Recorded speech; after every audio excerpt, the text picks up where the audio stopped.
The Honourable Mark Pearson. I move item number 2025, standing outside the order of precedence. What about the LinkedIn? In my name, in relation to live export. I move that that this House condemns the live animal export industry, which has a 40-year history of systemic animal cruelty causing suffering and death.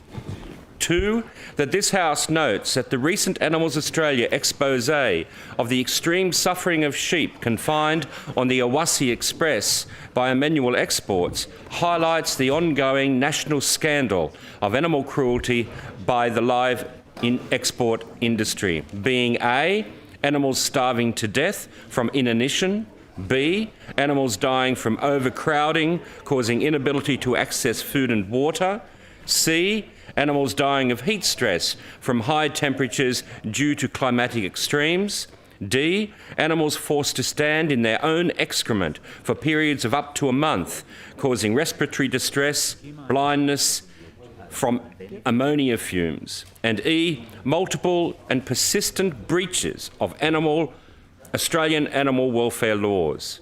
3, that this House congratulates Faisal Ullah, the Awassi Express Assistant Navigator, for performing a brave and merciful act of public service by recording the scenes of misery and suffering of sheep aboard the ship. 4, that this House calls upon the Minister for Primary Industries, the Honourable Niall Blair, to meet with the Federal Minister for Agriculture to convey this House's deep disgust at the continued breaches of Australian animal cruelty laws and to advocate for a ban on live animal exports. And 5, that this House calls on the Government to prohibit the land transport of animals to New South Wales ports or other states for the purpose of boarding onto live export ships.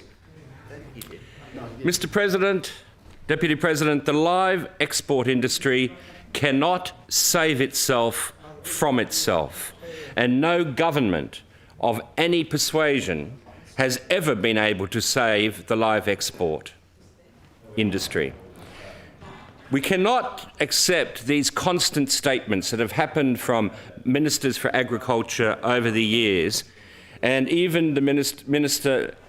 Littleproud, the agriculture minister, refers to this as one incident. The reality is, in live export, there is a litany of incidents. And the reality is that if Faisal Ullah did not document what happened on this ship, this would not have been an incident. In June 2016, there was footage of cruelty in Vietnam where cattle were being bludgeoned to death in Vietnam at the port of disembarkation. In January 2016, ship was stranded outside of Fremantle, hardly out of the Australian waters, where 13,000 sheep and cattle were stranded and their welfare was extremely compromised. In fact, 7,500 sheep and 5,500 cattle perished. In June 2015, there are allegations of cruelty at an Israeli abattoir, and this happened to cattle in that abattoir. On the 22nd of October 2014, footage of Australian sheep and cattle were being slaughtered outside the approved abattoirs in Kuwait, Gaza and Jordan, and Wellards had to cease the Jordan trade. And it goes on and on. January to February 2014, 4,000 sheep are reported to have died of heat stress on the Beta 2. November to December 2013, allegations of animal cruelty from footage taken of bulls being abused prior to slaughter in Mauritius and of brutal methods of cattle slaughter in Gaza. 8th of November 2013, the federal government abolished the Animal Welfare Advisory Committee. The mortality rates in live export is a clear measure of the savagery of the live export industry. On long-haul voyages, only when mortality rates of 2% for sheep and 1% for cattle are reached is there an investigation triggered. So on a voyage involving 70,000 sheep, 1,400 animals must die before the cause of the deaths are investigated. In the past 5 years, 32 sheep voyages have had a mortality rate of over 1%, when the industry average is 0.74%, yet only 3 of these triggered an investigation. So let's look at this mortality rate.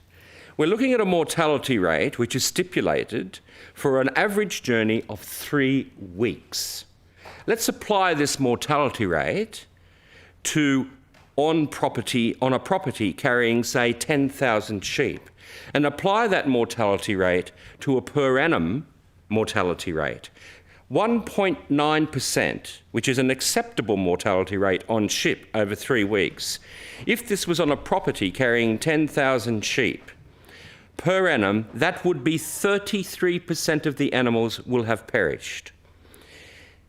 If the acceptable rate becomes 1%, which it is for cattle now, if that became 1%, which is proposed for sheep, 0.9% is equivalent to a 16% mortality rate of sheep dying on a property over a period of a year. 16% is 1,600 sheep. So if we were to really measure what mortality rates actually represent, we are looking at an animal welfare disaster, which is routine practice, routine events in the live export trade. And Dr. Roger Maischke was the first veterinarian that was appointed to a ship, a live export ship, to do an investigation by the federal government in the early 1980s. And he made it very clear that the mortality rate is clearly a measure of the suffering of those sheep who died. But when you have such high mortality rates, it is also a measure of the impacts of welfare on all the animals that are trying to survive. They are suffering, and they are suffering in a way which is not acceptable to Australian laws which are about prevention of cruelty to animals. So every time thousands of sheep are loaded up onto a ship and they're sent out of the Australian waters to the Middle East, the ship is basically carrying thousands of sheep which are gradually suffering cruelty and distress and from death, which in a way which would be totally unacceptable and prosecutable if it were to occur on Australian land and where Australian jurisdiction exists. Now, I just want to come to the question of why is the House, am I asking the House to call on the Minister for Primary Industries, Niall Blair, to address this issue with the Federal Minister? The Minister for Primary Industries, Niall Blair, is on the Agriculture Ministers Forum, AGMIN. The Agriculture Ministers Forum membership comprises of Australian state, territory and New Zealand government ministers with responsibility for primary industries, and is chaired by the Australian Government Minister for Agriculture and Water Resources. The role of AGMIN is to enable cross-jurisdictional cooperative and coordinated approaches to matters of national interest. AGMIN is the peak forum to collaborate on priority issues of national significance affecting Australia's primary production sectors. And so, following recent actions from the Australian government to improve the welfare of animals during live export, which is impossible, members discussed a future work program for animal welfare, including the process by which national standards are further developed. So, the Minister, Niall Blair, in New South Wales is critical to being able to have an effect on the plight of live animal exports. The Australian Veterinary Association has just released a report in relation to the recent incident of the deaths of so many sheep on the ship that was exposed only a few weeks ago. It is the first time the Australian Veterinary Association has taken such a stand. and it has now released a detailed and comprehensive analysis of the role of heat stress and space allowance in contributing to poor welfare and mortality in the live sheep export trade. It is the first time the AVA has come out to a very considerable extent against live exports of sheep in particular. The report concludes that heat stress causing poor animal welfare and deaths is an inevitable consequence of sheep shipments to the Middle East during the northern summer. This is because the temperature and humidity encountered at that time overwhelms the animal's ability to thermoregulate. The report also concludes that space allowances under the federal legislation governing the export are inadequate. The report makes several recommendations, including that the northern summer shipments of sheep to the Middle East be stopped and that space allocations for those shipments at other times of the year be increased by 30%. And it cannot be misunderstood by the Federal Minister that this recommendation for space allocation to be increased by 30% is in relation to heat stress. It is not. The Australian Veterinary Association has said it is not acceptable for sheep to be only able to stand and never to be able to rest or lie down. And that is the main reason why there needs to be this increase of 30%. Even though the Animal Justice Party and many of my constituents would prefer that we do not turn our mind to the issue of animals that are exported live be slaughtered in Australia, the reality is that the slaughter of animals for food production in Australia is lawful. And in Australia, there are welfare requirements in abattoirs which, if strictly adhered to, dramatically improve the welfare of the animals that are going to be slaughtered. It is not acceptable for us to send animals that have been reared up in Australia on farms. When farmers are saying that they love their animals and they care for their animals, it is not acceptable to then send them off up a gangplank onto a ship and out for a 2.5 to 3.5 week journey out of Australian waters where we have jurisdiction onto the sea and further onto countries where Australia has absolutely no jurisdiction in terms of animal welfare, and in many of these importing countries there are actually no animal welfare laws. It is unconscionable for us, for the people in charge of these animals, to participate in any step of live export, because we're contributing, when we do that, to the animals undergoing immense suffering and distress. Just imagine a sheep in Lightning Ridge being put onto a truck, transported thousands of kilometres to Port Adelaide, sent out of Port Adelaide, sent up a gangplank onto a ship at Port Adelaide, then across to Fremantle, where it stays for 2 or 3 days while other sheep and cattle are being loaded, then for up to 2.5 to 3 weeks to the Middle East, then being trucked possibly from Aqaba to Jordan, the Gaza Strip, through or Kuwait, or to other Middle Eastern countries, and then being transported by land across these countries to various abattoirs. All this to be killed. It's utterly absurd. The economics of sheep live export is of interest.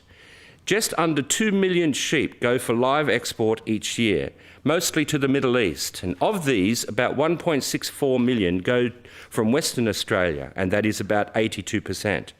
28% of the Western Australian turnoffs go to live export. The bulk of the rest of the Western Australian turnoff, 72%, goes for export as sheep meat. Because of this, the major impact of any change in the live export of sheep from Australia will only be in Western Australia. Australia is not the largest exporter of live sheep to the Middle East. There is significant competition from Sudan, Somalia, and Djibouti. The total value of sheep meat production to Western Australia is about $513 million. Sheep meat exports from Western Australia have increased sheep meat exports from Western Australia have increased about 40% in value from 2010 to $323 million as a result of increased demand from China, United Arab Emirates, Jordan and the USA. The total value of the live sheep export market is about $250 million, where the value of the sheep meat exports, lamb and mutton, is about $2.65 billion. Thus, live export of sheep accounts for less than 10% of the value of sheep meat exports and about 6% of the value of all sheep and lamb exports. About 411 kilotons of sheep meat is exported each year, and of this, about 20% goes to the Middle East, mostly by air freight and chilled meat. Several important conclusions can be drawn from this. First, the significant export of sheep meat, which is chilled to the Middle East and to Middle Eastern countries, indicates that there is no shortage of refrigeration in those countries. A 2014 survey by ABARES concluded that in the Middle East, substitutability between Australian live sheep and sheep meat imports has increased in recent years, largely reflecting growth in incomes, urbanisation, refrigeration, availability and popularity of Western-style supermarkets. This is underscored by the experience regarding Bahrain, which stopped importing Australian sheep in 2014, but after which sheep meat imports from Australia increased twofold and also brought a very significant income to New South Wales. It is time live export be relegated to the scrap heap of history where it belongs. This industry has been in question and has had numerous investigations going back to the 1970s and 80s by the Senate Select Committees on Animal Welfare, and every conclusion of every Senate Select Committee on Animal Welfare concluded that the live export trade is untenable. It can never reach and maintain the welfare standards that are acceptable under Australian laws, and therefore it is unconscionable for us to be putting our animals that we have reared and cared for in Australia, for then put them up a gangplank onto a ship and send them off into peril is, as I said, unconscionable and unacceptable, and the live export industry must be relegated to the scrap heap of history once and for all.